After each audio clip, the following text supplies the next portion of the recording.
Selamat pagi, apa khabar Malaysia? Hari ini ceria-ceria bersama saya Nurul Umul dan juga saya Cedi. Tak kiralah di mana jua anda berada, walau apa pun yang anda lakukan ketika saat ini, mungkin tengah bekerja ataupun baru memulakan tugasan, diharapkan laksanakan dengan sebaik-baiknya. Hari ini hari Jumaat, kembali kami bersama dengan anda untuk edisi hari Jumaat 23 September 2022, dan tentunya setiap pagi banyak pengisian yang akan kita kongsi sama dengan anda, bukan saja berita-berita terkini, malah isu-isu semasa juga kita akan dan hari ini bangkitkan. juga Chat merupakan hari Jumaat ya. Keistimewaan Jumaat mungkin saya dapat kongsikan kepada anda sinonim dengan sebagai umat Islam yang akan bersedekah hari Jumaat. Bukanlah kata hari lain itu tak elok. Sebenarnya bersedekah adalah satu amalan yang sangat mulia, dan keistimewaan Jumaat adalah umpama bersedekah di bulan Ramadan. Itulah dia ramai-ramailah merebut peluang untuk menambahkan amal ibadat. Dan perbanyakkan amalan sunat untuk kita meraih orang kata double ganjaran pahala itu, insya-Allah. Baiklah, banyak antara yang ingin kami kongsikan di laman web www.bernama.com, portal kami. Antaranya yang perlu kita beri perhatian. Maklumlah kan Nurul, hujung-hujung tahun ni musim tengkujuh akan menjelang tak lama lagi, dan sampai ketika ini pun dapat kita rasakan ya, mungkin dah ada di kawasan-kawasan negeri tertentu dan di kawasan-kawasan tertentu yang telah pun menerima limpahan air hujan yang tak kira waktunya. Dan berikutan itu ya, Kementerian Alam Sekitar Air ataupun KASAM mengarahkan ke semua jabatan dan juga agensi di bawahnya melakukan persiapan sebaik mungkin bagi menghadapi banjir yang diramal berlaku berikutan musim monsun timur tidak lama lagi. Antara yang akan dilakukan adalah dalam memperkasakan persediaan kelengkapan aset yang dapat digunakan pada waktu banjir nanti, di mana terdapat ratusan kawasan hotspot banjir yang telah pun dikenal pasti ketika ini di seluruh negara, dan ada kawasan yang akan diletakkan ataupun dipasang menggunakan pam air bergerak bagi menyelenggara pintu air sebelum menghadapi musim tengkujuh. Itu merupakan satu langkah yang saya kirakan adalah merupakan satu langkah yang sangat tepat untuk mengelakkan banjir. Sekiranya banjir berlaku, tidak adanya berlakunya banjir termenung. Itu yang kita nak elakkan sebenarnya, Cik. Ya, dan kita beralih juga masih lagi isu berkaitan juga dengan banjir, tapi ini satu langkah yang tepat dan bijak juga oleh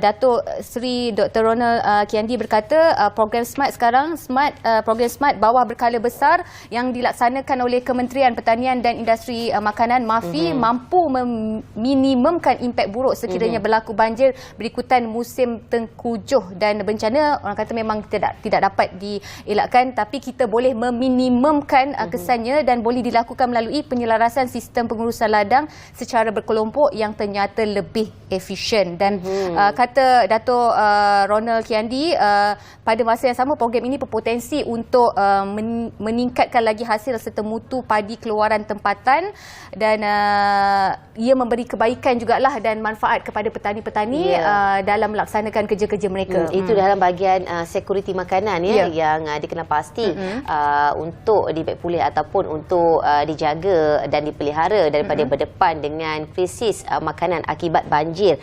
Dan kita tinggalkan seketika mengenai keadaan cuaca banjir, dan kita nak beralih pada satu berita di mana berita yang agak memilukan di hati kita, dan kes penderaan saban kali kerap kali dilaporkan, dan yang terbaru melibatkan seorang murid lelaki tahun 1 di sebuah sekolah di Sungai Petani yang mengalami kecederaan pada lebam pada bahagian kepala, leher dan badannya, dipercayai akibat didera oleh bapa kandungnya sejak 2 bulan lepas. Dan kejadian ini terbongkar apabila guru kelas mangsa menyedari kelakuan mangsa yang mencurigakan dengan memakai jaket di dalam kelas, selain terdapat kesan merah pada wajahnya. Dan selepas pemeriksaan tersebut dilakukan oleh guru penolong kanan hal ehwal murid, dapat mengenal pasti adanya kesan calar, lebam di seluruh badan, bengkak di siku, luka di bahagian telinga, dan kesan bibirnya yang terkoyak. Dan telah mengenal pasti ianya kerana mangsa ketika ini tinggal bersama dengan bapa dan juga ibu tirinya. Dan dalam pada itu bapa kandung mengaku telah memukul mangsa sejak 2 bulan lalu atas dakwaan mangsa seorang yang tidak mendengar kata dan hyperaktif. Ini satu tindakan yang sangat tidak masuk akal. Dan ketika ini kes disiasat mengikut Seksyen 31-1-A Akta Kanak-Kanak 2001. Tidak kira apa jua, Waimah pun anak masih lagi kanak-kanak tahun 1 seharusnya diberikan perlindungan dan juga kasih sayang, bukannya dengan kekerasan. Betul. Dan cerita ataupun berita ini telah pun tular di media sosial. Kalau boleh, kita tahulah, kita faham banyak dan ramai di antara kita yang beri komen dan pandangan tersendiri. Ada yang logik, ada yang tidak logik. Tapi apapun, untuk pengetahuan anda, seperti yang Nurul katakan, anak ni masih lagi kecil, sepatutnya kita memberikan perlindungan sepenuhnya, bukan memberikan kekerasan kepada mereka.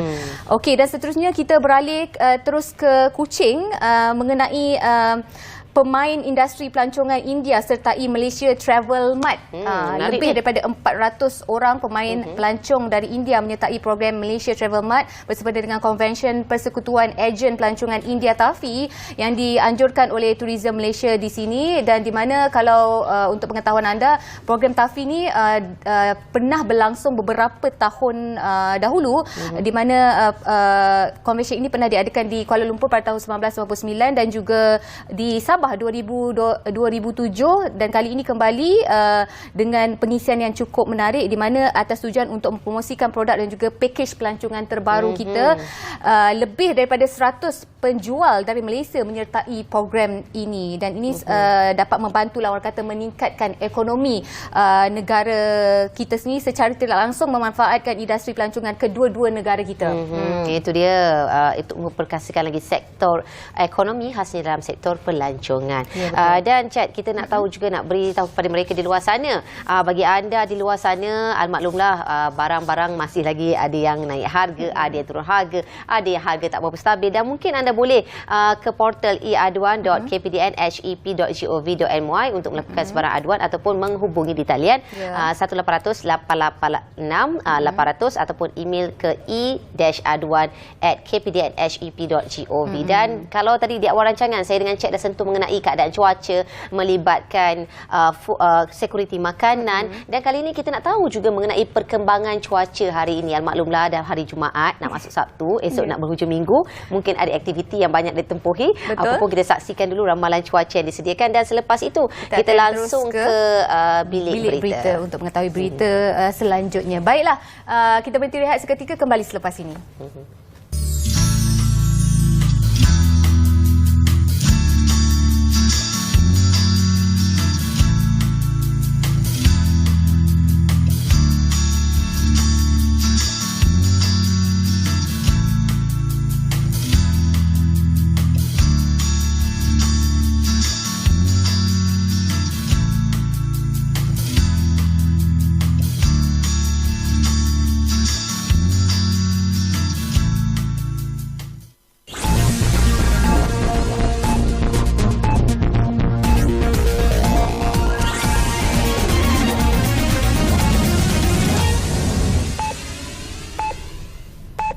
Selamat pagi dari Bilik Berita bersama saya, Herlina Pelavi.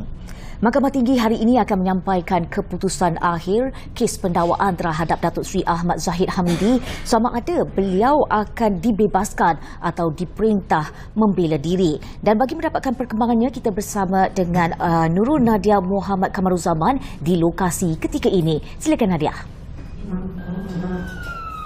Baik, terima kasih Halina. Iaitu betul, hari ini Mahkamah Tinggi Shah Alam di sini adalah hari penentu kepada keputusan sama ada Datuk Seri Dr. Ahmad Zahid Hamidi dibebaskan atau dipanggil membela diri atau atas 40 pertuduhan menerima rasuah daripada Ultra Kirana Sendirian Berhad ataupun UKSB.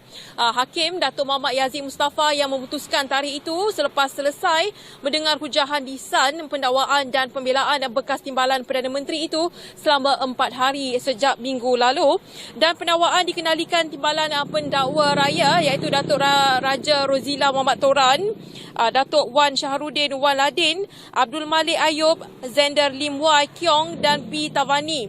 Manakala Dr. Ahmad Zahid Hamidi diwakili Peguam Bela Datuk Hisham Tepotik, Datuk Ahmad Zaid Zainal dan Hamidi Muhammad Noor. Baik, Datuk Seri Ahmad Zahid, 69 tahun, berdepan 33 pertuduhan menerima suapan berjumlah 13.56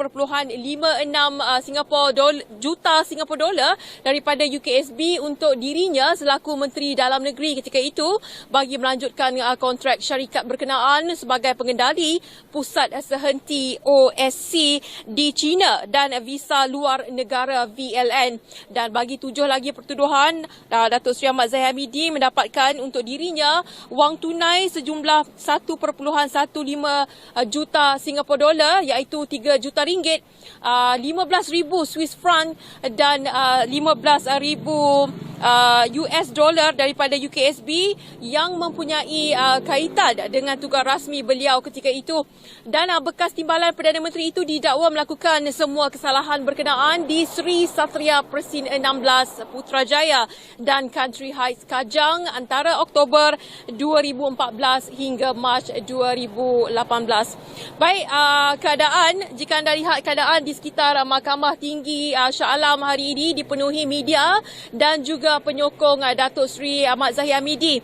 Namun keadaan terkawal di mana pihak polis sentiasa mengawal keadaan di sini.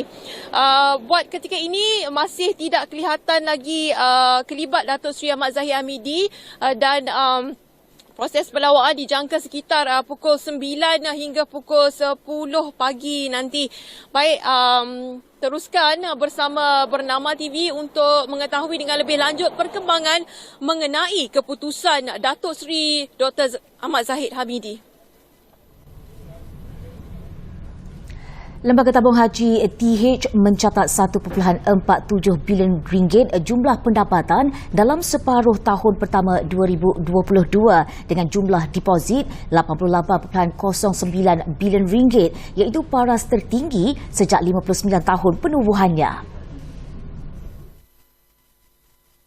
Sepanjang 6 bulan pertama, lebih 200,000 akaun simpanan baharu dibuka. Seterusnya, menyaksikan peningkatan jumlah keseluruhan pendeposit tabung haji kepada 8.6 juta orang. Tabung Haji menjelaskan ini menunjukkan kepercayaan dan sokongan kepada tabung haji sebagai sebuah institusi yang membantu umat Islam menyimpan dan melaksanakan ibadah haji kekal utuh. Ia juga memaklumkan pencapaian ini mencerminkan daya tahan tabung haji walaupun berdepan dengan kesan-kesan selepas pandemik COVID-19 yang masih belum berakhir, antaranya ancaman inflasi, ketidaktentuan pasaran dan kelemahan ekonomi dunia. Pengarah Urusan Kumpulan dan Ketua Pegawai Eksekutif Datuk Seri Amrin Awaludin berkata, pendekatan pelaburan yang mengutamakan keselamatan pulangan mencerminkan komitmen tabung haji untuk melindungi kepentingan para deposit dengan memelihara dan meningkatkan simpanan mereka bagi memenuhi kewajipan rukun Islam kelima. Sayap UMNO bahagian Masjid Tanah membuat laporan polis terhadap pengendali laman sosial Facebook Melaka United Fans yang didakwa mengeluarkan kata-kata kurang sopan terhadap Ketua Menteri Melaka, Datuk Seri Sulaiman Mat Ali. Ia susulan tindakan tegas Liga Bola Sepak Malaysia MFL yang tidak membenarkan Melaka United FC beraksi dalam Piala Malaysia 2022 susulan kegagalan melunaskan tunggakan gaji pemain dan pegawai. Ketua Pergerakan Pemuda UMNO bahagian Masjid Tanah, Abdul Hakim Abdul Wahid berkata, tindakan itu diambil berikutan pengendali laman sosial berkenaan yang didakwa membuat hantaran biadab sekaligus menjatuhkan imej dan maruah Datuk Seri Sulaiman. Sementara itu, Ketua Pergerakan Puteri UMNO bahagian Masjid Tanah, Dayang Senandung Mumin berkata, adalah tidak sopan menggunakan bahasa kesat jika ingin membuat teguran terutama di laman media sosial. Pada Rabu, MFL mengenakan hukuman terhadap Melaka United FC dengan tidak membenarkan pasukan itu beraksi dalam Piala Malaysia 2022 susulan kegagalan melunaskan tunggakan gaji pemain dan pegawai. MFL dalam kenyataan memaklumkan ahli lembaga pengarah MFL membuat keputusan itu berikutan kelab tersebut gagal menyelesaikan bayaran tunggakan gaji seperti tarikh ditetapkan. Malaysia sekali lagi menjadi igawan ngeri buat Thailand apabila skuad Harimau Melaya melakar kemenangan 5-3 menerusi penentuan sepakan penalti dalam kejohanan Piala Raja Thailand di Chiang Mai malam tadi.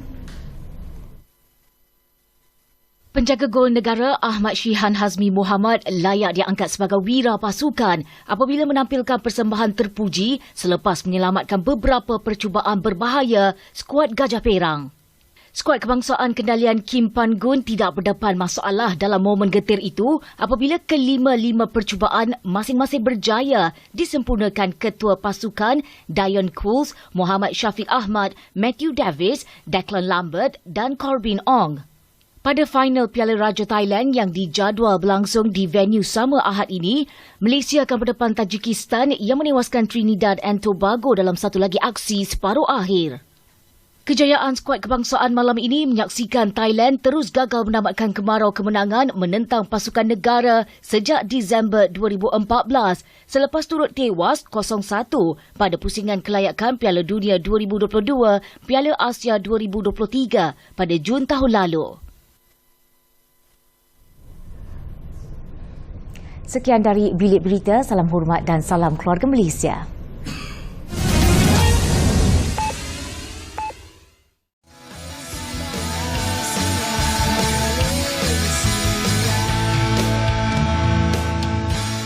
Kembali bersama kami di mana lagi kalau bukan Apa Khabar Malaysia. Sempat tadi kita borak kegembiraan sebab semalam kan rakyat Malaysia bersorak gembira juga atas kemenangan Malaysia Thailand Piala Raya Thailand yang berlangsung di Chiang Mai di mana Malaysia menang untuk penalti dengan kesudahan 5-3. Nampak tak? Itu dia tahniah diucapkan. Orang kata apa? Hujung minggu ni kombo lah kemenangan. Ada kegembiraan di situ dan esok pun bercuti bagi di setiap negeri-negeri, setengah negeri. Dan seperti biasa hari Jumaat kita akan muhasabah diri kita. Kita akan memberikan satu ilmu berkaitan makanan untuk kerohanian kita. Itu yang pastinya. Dan tak lepas juga dalam Apa Khabar Malaysia pada hari ini kita membawakan satu topik menarik iaitu mengenai celaru jantina atau celaru minda. Topik yang agak panas sebenarnya ni. Betul. Bukan kita orang yang sesuai untuk bercakap tentang itu dan tentunya kita ada tetamu yang cukup istimewa untuk mengulas dan mungkin pakar berkaitan dengan persoalan yang menjadi orang kata isu yang dekat dengan kita sebenarnya, celaru jantina atau celaru minda. Baik, tentunya tetamu kita di studio Dr. Muhammad Izzuan Mat Yusof, penolong pengarah kanan Jabatan Kemajuan Islam Malaysia JAKIM. Terima kasih Doktor kerana sudi meluangkan masa pagi ini bersama-sama dengan kami. Okey, ini satu isu yang kita rasa perlu diambil serius sebab bukan sahaja melibatkan masalah kesihatan mental tetapi masalah generasi saudara se-Islam kita yang harus dibantu.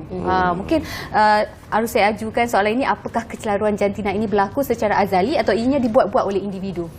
Baik, Assalamualaikum warahmatullahi wabarakatuh. Terima kasih kepada Chat dan juga Nurul dan semua penonton Apa Khabar Malaysia pada pagi ini. Secara asasnya dalam Islam Allah menyatakan dalam surah Al-Hujurat ayat 13, Ya ayuhan nas inna khalaqnakum min dzakarin wa unsa. Wahai manusia, kami jadikan kamu dari jenis lelaki dan jenis perempuan. So dari satu sudut konsep jantina tu jelas, lelaki, perempuan. Kalau ada pun yang ketiga dipanggil sebagai khunsa, yang ada dua alat kemaluan. Jadi hanya khunsa saja yang diharuskan dalam muzakarah kemasaan itu dibahaskan oleh para mufti untuk mereka buat pembedahan jantina. Jantina mana yang lebih dominan dan dekat dengan mereka. Itu satu yang pertama. Yang kedua, isu kecelaruan ini berlaku bagaimana?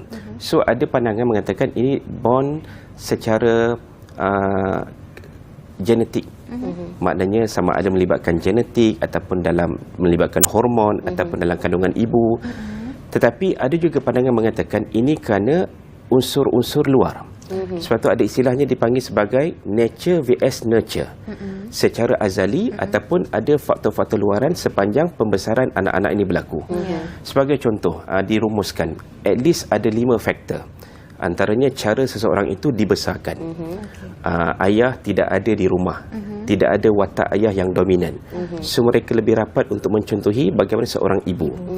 Jadi dalam Islam pula ada waktu anak-anak nak kena minta izin sebelum masuk bilik orang tua. Lepas zuhur, lepas isyak, sebelum subuh.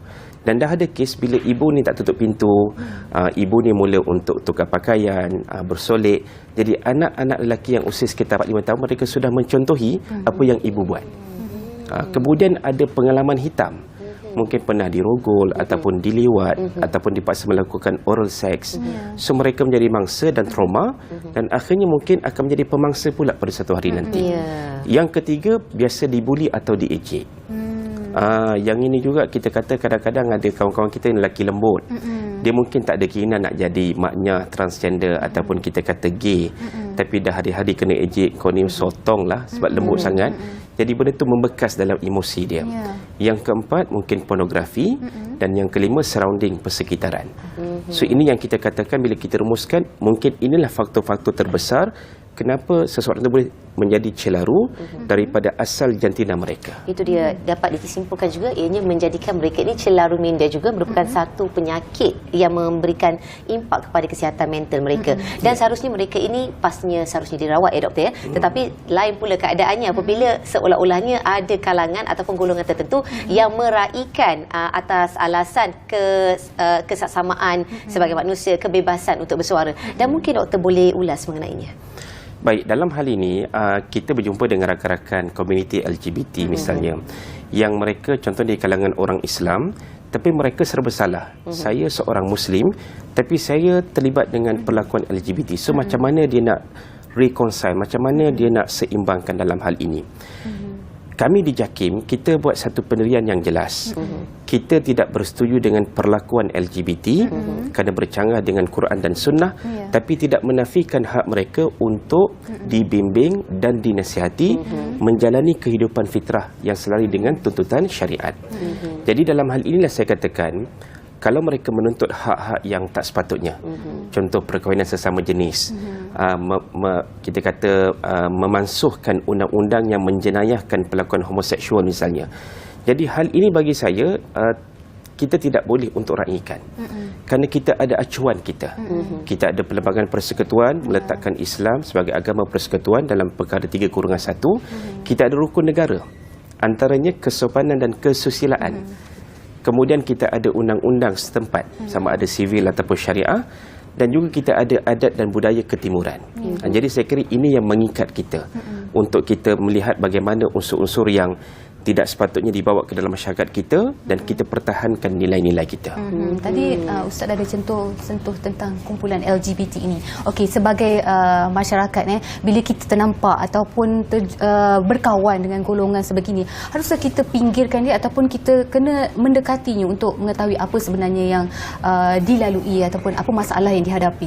Bagaimana? Baik, kalau kami di JAKIM ni, Chat dan juga Nurul dan sedang penonton semua, kita menyantuni mereka. Kita panggil juga sebagai komuniti yang disayangi. Tapi menyantuni ini tidak bermaksud kita mengiktiraf perlakuan yang salah. Jadi menyantuni dengan maksud untuk membimbing mereka ke arah jalan yang lebih baik. So kita ada satu program namanya program Mukhayyam ataupun kemah ibadah bersama dengan komuniti LGBT. Apa yang kita ajar ataupun apa yang kita kongsi dengan mereka? Kita ajar mereka kenal diri sebagai hamba Tuhan. Sebab kita ni hidup atas dunia dan kita akan mati satu hari nanti dan kita akan kembali kepada Allah. Kemudian yang kedua, bimbingan fardu ain. Kita ajar balik mereka solat, ajar mereka balik ambil wudu dan anda ajar balik mandi wajib misalnya, kerana mereka sudah lama meninggalkan hal-hal ini. Dan saya katakan, jagalah solat. Walau macam mana pun anda sekalipun, jagalah solat. InsyaAllah solat akan jadi benteng mencegah anda daripada melakukan perbuatan-perbuatan yang dilarang dalam agama. Kemudian kita ada juga yang kita kata kesedaran kesihatan. Chat dan Nurul saya nak sebut, di antara impak daripada hubungan sesama jenis ini, dia boleh mendatangkan risiko untuk mendapat HIV. Maka di sinilah kita mengatakan kita mesti mengelakkan daripada perlakuan-perlakuan ini. Dan yang keempat, kita ada sesi yang kita akan motivasi kerjaya. So contoh mana-mana kumpulan transgender yang selama ini berada di lorong, mereka nak ubah kehidupan baru, contoh nak mula berniaga.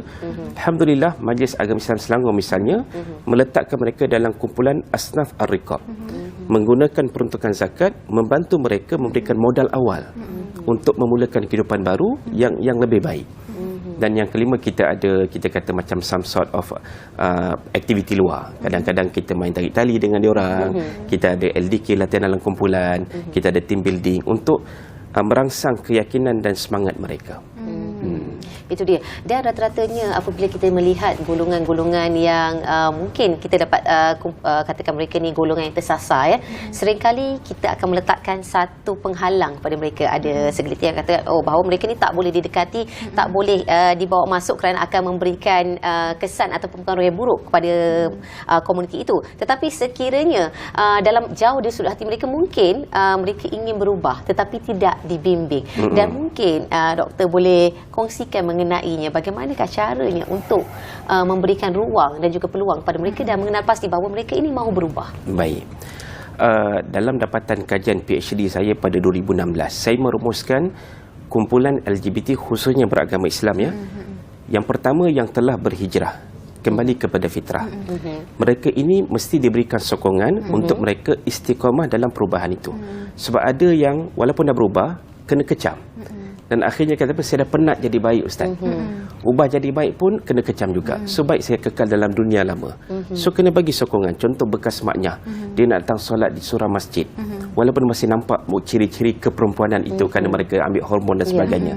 Tapi ahli masjid, kita kena alu-alukan kedatangan mereka sebab mereka nak dekat kembali kepada agama.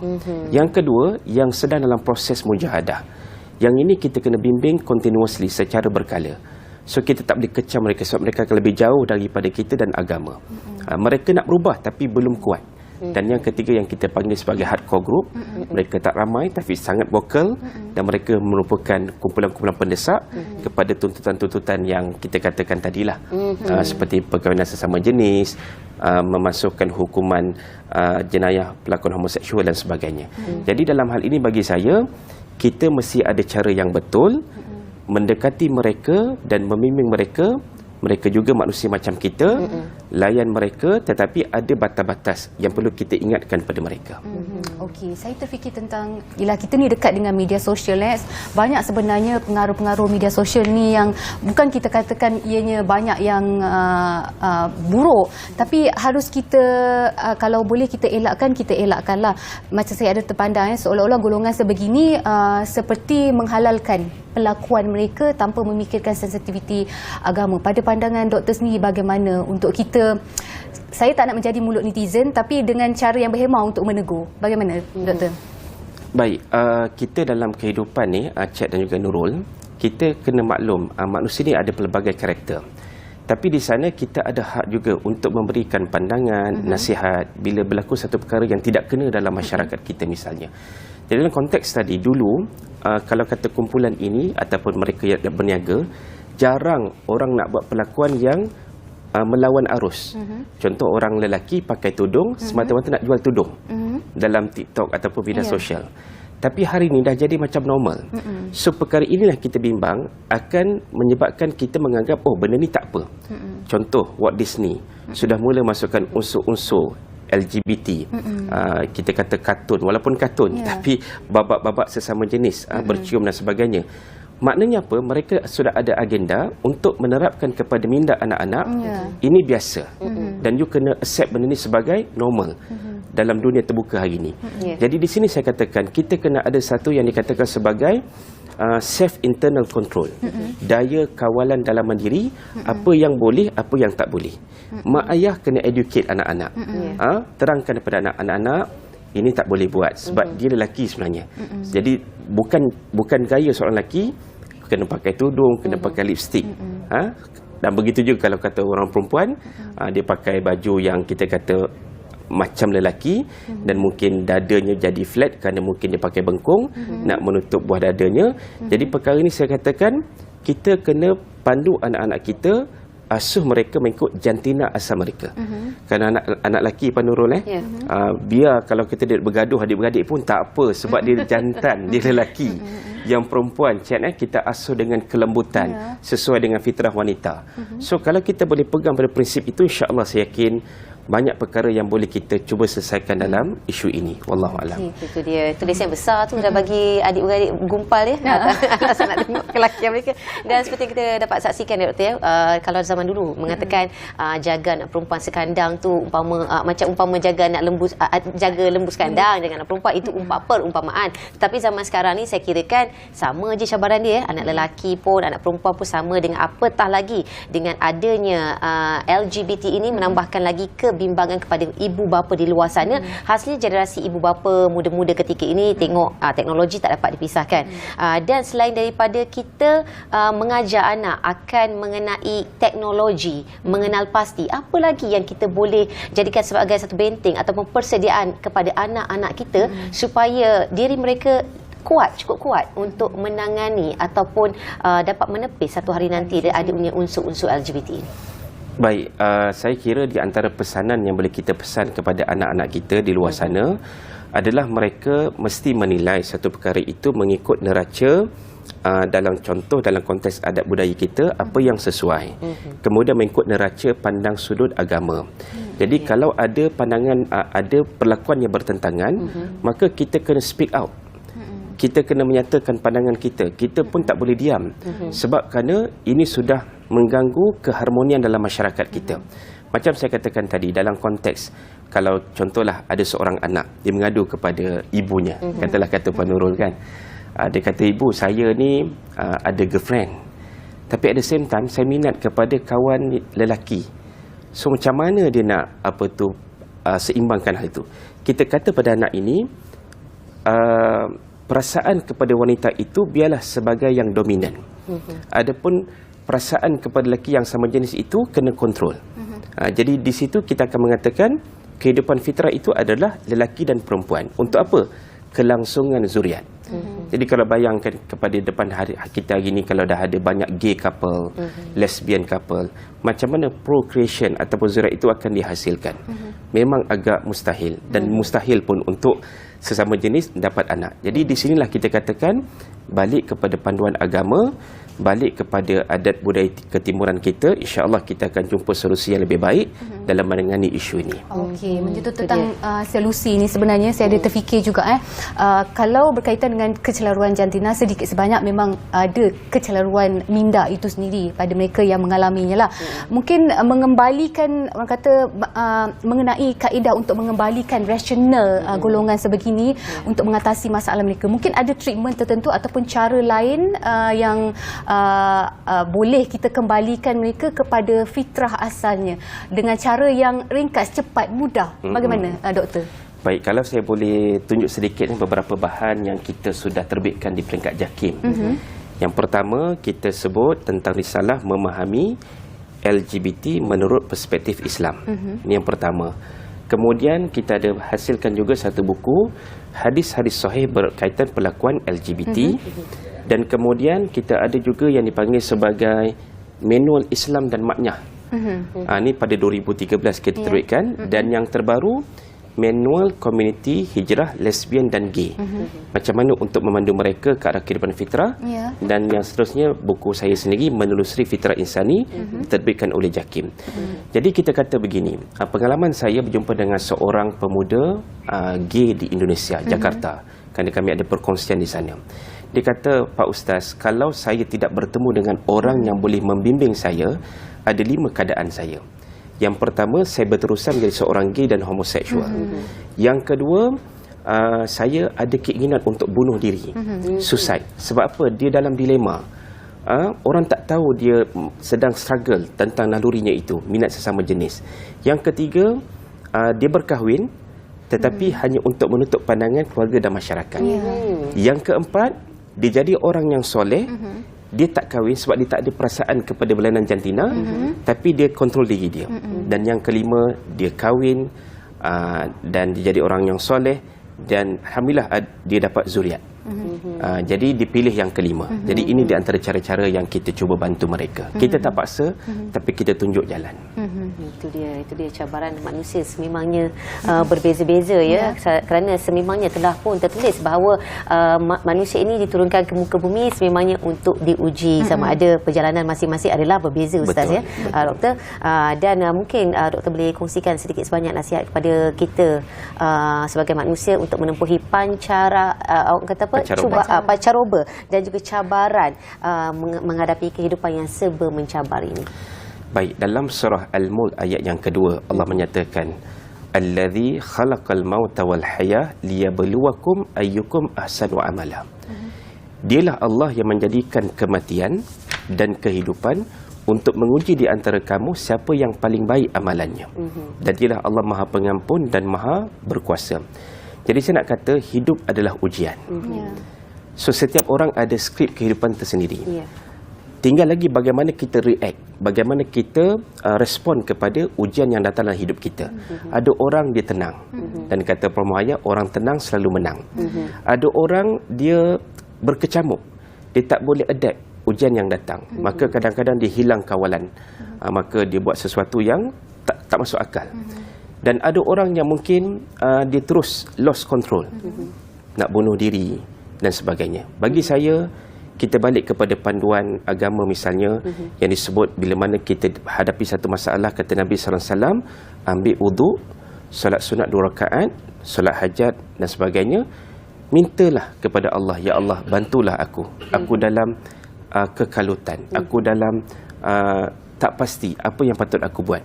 InsyaAllah Allah akan memberi petunjuk kepada kita. Itu dia kata-kata nasihat yang sangat bermanfaat sekali untuk kita praktikkan dalam kehidupan seharian kita. Kerana sememangnya hidup ini adalah penuh dengan ujian, dan ujian kita adalah berbeza-beza. Dan yang pasti kehidupan kita diadili di pengakhiran kelak dan abadi. Dan terima kasih kita ucapkan kepada Dr. Muhammad Izzuan Mat Yusof, merupakan penolong pengarah kanan Jabatan Kemajuan Islam Malaysia daripada JAKIM, untuk perkongsian yang begitu menarik hari ini, dan diharapkan memberi manfaat kepada kita sebagai manusia untuk menempuh kehidupan. Celaru jantina atau celaru minda. Kalau kita rasa kita ada celaru di situ, perbetulkan diri. Sebenarnya tak ada istilah terlambat, dan terlambat adalah bagi orang yang tidak mahu berubah. Baik, terima kasih sekali lagi ucapkan kepada doktor. InsyaAllah kita jumpa di lain kesempatan. Kalau mungkin nak dapatkan naskah ataupun buku-buku yang disarankan oleh doktor, mungkin boleh layari laman web JAKIM, www.islam.gov.my. Dan kalau buku ni boleh dapatkan di kedai buku JAKIM di Putrajaya. Terima kasih sekali lagi. Assalamualaikum. Okey, kita nak berhenti rehat seketika. Selepas ini ada juga berkaitan dengan emosi kita dan juga mood. Sesuatu yang menarik. Jangan ke mana-mana. Kembali di Apa Khabar Malaysia.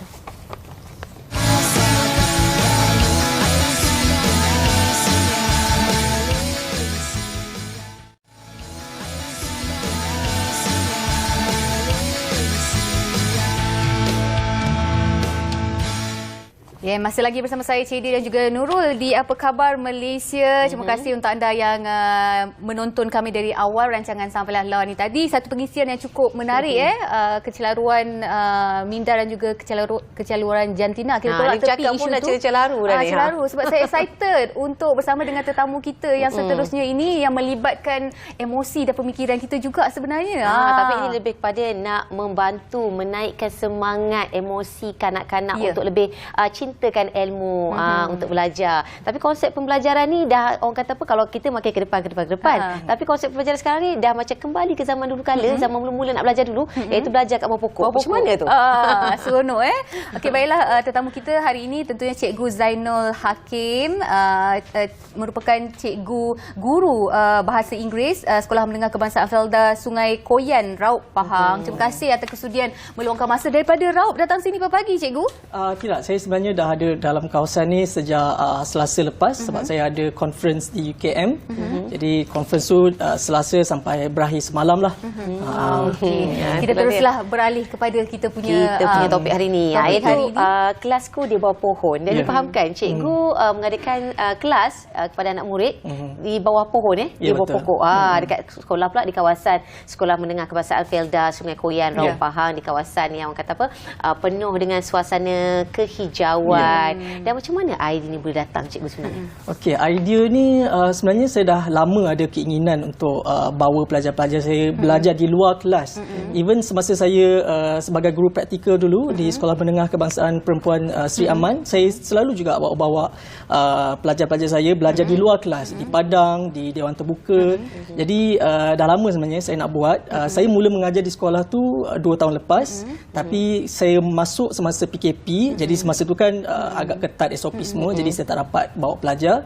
Dan sejak PKP dah dilonggarkan apa semua, barulah saya mula bawa pelajar keluar daripada bilik darjah lah. Dan juga idea ni juga diinspirasikan daripada Cikgu Samuel Isaiah. Okay, kalau kenal, dia adalah top 10 Global Teacher Prize dulu, dan dia juga pernah buat program sekolah pokok kepada pelajar-pelajar asli di sekolah dia. Okey, bila dah lontarkan ataupun dah keluarkan idea ini kepada pihak pentadbiran sekolah sendiri, bagaimana respon daripada pihak sekolah? Bersetuju terus ataupun memang ambil masa untuk buat, ataupun cikgu terus buat je? Alhamdulillah, diorang pihak pentadbiran sekolah sangat memberi support, sangat memberi sokongan yang sangat memberangsangkan, dan diorang sukalah idea saya tu. Diorang memang bagi green light lah. Itu dia.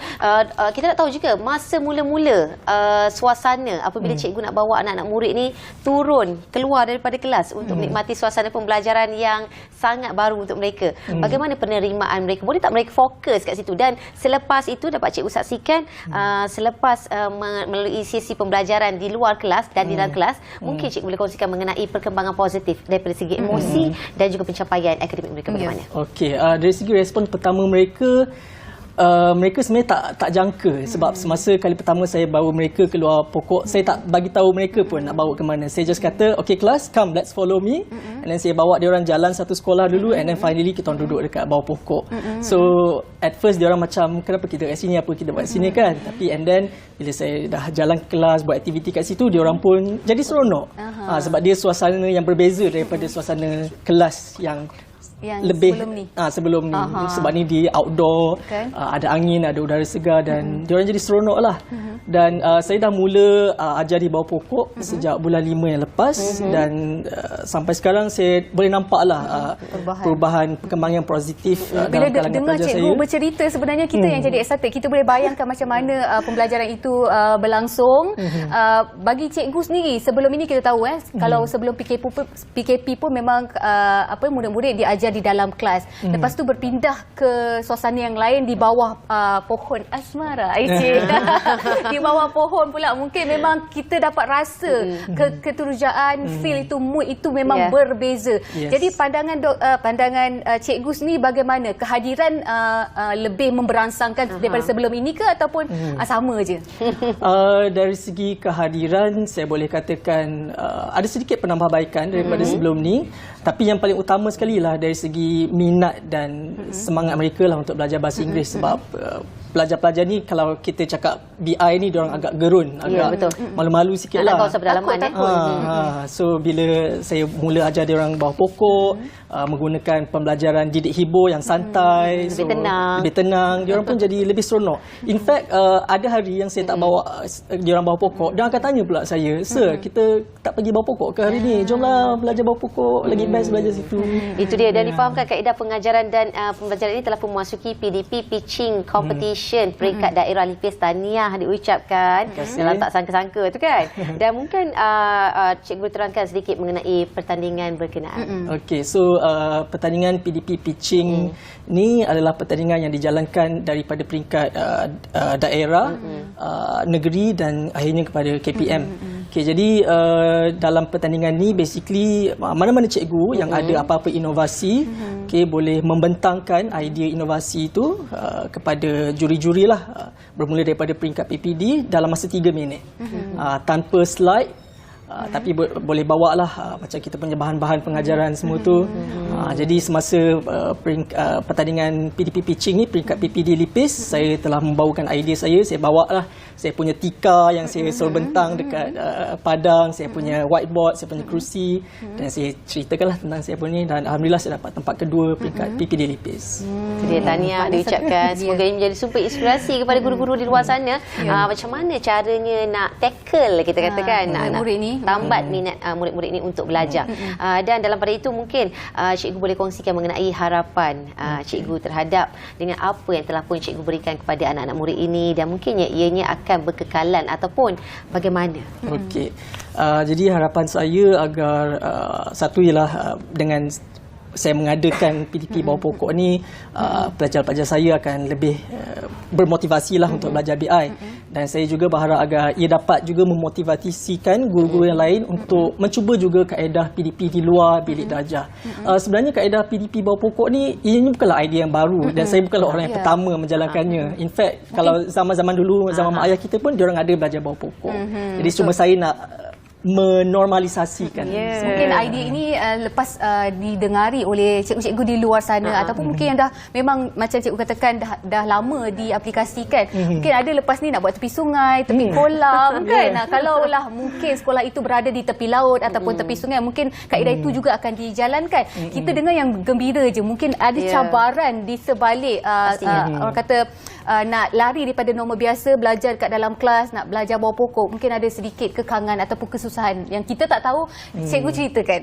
Okey, dari segi kekangan, antara kekangannya ialah sebab bila kita dah berada outdoor di bawah pokok semua, kekangan dari segi ada nyamuk, dan kadang-kadang ada katak lah apalah yang lalukan. Okey, tapi itu kita anggap sebagai alam semula jadi kan.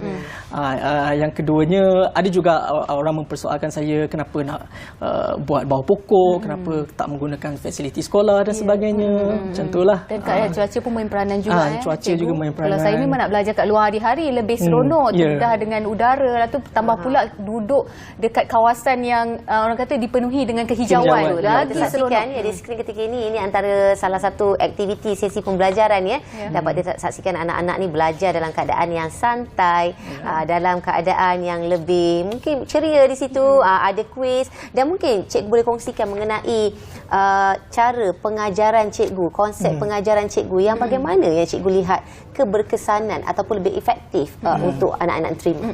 Okey, pendekatan saya mengajar ialah saya menggunakan pendekatan didik hibur, dan juga menggabungkan didik hibur dan alam sekitar. Okay, macam yang saya buat di bawah pokok ni kan. Jadi saya sebab saya tak suka mengajar dan budak-budak belajar stres-stres. Secara teori sahaja. Saya suka mengajar secara santai, dan saya juga suka budak-budak belajar secara santai. Jadi saya suka menjalankan aktiviti yang boleh buat pelajar terhibur lah. Okay, contohnya buat role play, berlakon, tongue twisters, lebih kepada yang didik hibur, sambil mereka berhibur sambil mereka belajar. Maknanya semua peringkat tingkat daripada tingkatan yang cikgu ajar sekarang ke, ataupun di semua kelas. Tahun ni saya mengajar. Tahun ni saya mengajar dari tingkatan 1 hingga 5, dan ke semua kelas saya bawa ke sana. Itu satu keren, dan mungkin boleh jadikan satu benchmark ataupun standard yang diguna pakai untuk sekolah tersebut dalam sesi pembelajaran bahasa Inggeris yang lebih berkesan lagi. Dan ketika ini mungkin apa aktiviti yang cikgu lakukan ni sikit sebanyak dapat membuka mata cikgu-cikgu lain di luar sana bahawa sesi pendidikan ni sebenarnya tak perlunya terlalu keras. Dalam masa sama dapat mengurangkan stres guru itu sendiri, bukan hanya anak murid saja stres. Dan ketika ini bagaimana penerimaan pihak persekolahan, pihak pengurusan sekolah? Pihak pengurusan sekolah sangat menerima baik idea saya ini, pendekatan saya ini. Mereka memang support, dan mereka memang memberikan saya support lah untuk meneruskannya. Adakah pihak sekolah tak bagi cikgu cuti? Sebab cikgu dah jadi cikgu favourite sekarang, memang tak boleh cuti. Semua murid-murid nak cikgu. Bagaimana? Tidaklah, masih ada masa untuk bercuti juga Sabtu dan Ahad. Yes. Okey, mungkin sedikit mungkin nasihat ataupun cikgu punya cadangan lah untuk cikgu-cikgu lain yang mungkin bukan mengajar subjek bahasa Inggeris ataupun subjek lain yang lebih stres, contohnya matematik ke, kaedah pembelajaran yang bagaimana yang mungkin boleh cikgu bagi pandangan selain daripada belajar di bawah pokok, mungkin dekat tempat lain ke, bagaimana? Saya rasa sebenarnya semua subjek boleh menggunakan kaedah didik hibur, kaedah yang santai, dan sebab itulah dari kreativiti guru tu amat penting lah. Jadi ianya bergantung pada kreativiti cikgu lah masing-masing, macam mana kaedahnya, nak buat di mana, nak menggunakan. Sekarang ni kita ada banyak teknologi, kita ada banyak pendekatan, kita ada banyak game dan sebagainya. Even sekarang contohnya mathematics, ada cikgu yang menghasilkan mathematics game card untuk mengajar pelajar. Jadi sebenarnya especially dalam zaman ni, the possibilities are limitless. Mungkin macam-macam cara kita boleh gunakan. Itu dia yang pastinya. Dan mungkin cikgu boleh kongsikan mengenai ini merupakan, adakah ini kali pertama cikgu berpeluang untuk mengajar anak-anak di kawasan pedalaman ataupun bagaimana? Ya, ini kali pertama saya berpeluang mengajar anak-anak kawasan pedalaman. Dan sekaligus mempraktikkan satu idea yang baru ya. Dan adakah idea yang baru ini cikgu ingin mengilhamkannya ataupun menjadikannya sebagai inspirasi kepada guru-guru di luar sana berdasarkan melahirkan satu-satu modul akan datang? Bagaimana? Ya, insya-Allah saya memang berhasrat untuk menghasilkan suatu modul saya sendiri. Ya, insya-Allah kalau ada masa, ada opportunity, ada peluang. Kenapa tidak? Ya, tidak. Ya. Kadang-kadang kita asyik memikirkan emosi murid, bagaimana juga dengan emosi cikgu. Cikgu, perasaan cikgu tu bagaimana? Adakah cikgu ikhlas gembira untuk melaksanakan aktiviti pembelajaran ini di bawah pokok, dan mungkin ada cadangan ataupun penambahbaikan untuk melakukan kaedah pembelajaran yang lain di masa akan datang? Pandangan cikgu sendiri. Sejujurnya saya memang sangat seronok, sangat gembira dapat melaksanakan pembelajaran di bawah pokok, sebab kalau saya melihat dari sudut pandangan saya sebagai seorang pelajar, itu pun memang sesuatu yang saya inginkan, belajar di bawah pokok. Dan bila saya tengok pelajar-pelajar pun seronok, saya pun rasa seronok, dan itu memberikan kepuasan yang kepada saya lah sebagai seorang guru. Okey, cikgu nak tanya juga, selalu kita tengok pelajar belajar di bawah pokok, fokus. Selalu kita tengok klip tadi pun mereka seronok, ada discussion ataupun perbincangan melalui kumpulan. Ada tak yang menular lewat waktu belajar di bawah pokok kan? Adalah, biasalah budak-budak kan, kadang-kadang dia orang pergi ke pokok sana, jalan-jalan. Cikgu, penerimaan ibu bapa pula bagaimana? Alhamdulillah, ibu bapa pun menerima baik, sebab saya juga ada dalam grup WhatsApp kelas dengan ibu bapa, dan kadang-kadang saya akan send gambar-gambar PDP bawah pokok, dan ibu bapa memberikan respon yang sangat positif. Itu dia, 1 dalam 10 juta sebenarnya, Cik. Nak jumpa cikgu yang macam ni kan? Mesti cikgu ni kerap dapat hadiah daripada ibu bapa ni. Dan terima kasih diucapkan cikgu ya, dan semoga hanya Allah saja yang mampu membalas budi baik cikgu. Dan nampaknya cikgu begitu bersemangat sekali, ikhlas sekali menjadi seorang pendidik, dan didoakan semoga cikgu berjaya menjadi seorang pendidik yang disegani dan dihargai oleh anak muridnya sehingga ke akhir hayat. Okey, dan terima kasih banyak cikgu ucapkan kepada cikgu Zainul Hakim, Syazni Zainul Fuad, merupakan guru bahasa Inggeris Sekolah Menengah Kebangsaan Felda, Sungai Koyan, Raub, Pahang. Ya, insya-Allah kita jumpa di lain masa cikgu ya, kalau ada kesempatan. Baiklah, apa khabar Malaysia dah pun sampai di hujung-hujung ni. Satu perbincangan cukup menarik hari ni ya, rasa ceria pula Ni orang kata booster untuk bercuti pada esok. Ya, okey. Apapun, selamat berhujung minggu untuk anda yang cuti mungkin esok. Penuhi masa dengan sebaik-baiknya bersama orang tersayang maupun keluarga tercinta. Saya Cedi undurkan diri. Assalamualaikum. Salam hormat dan sehingga berjumpa lagi. Terus bangkit, yakin berdiri.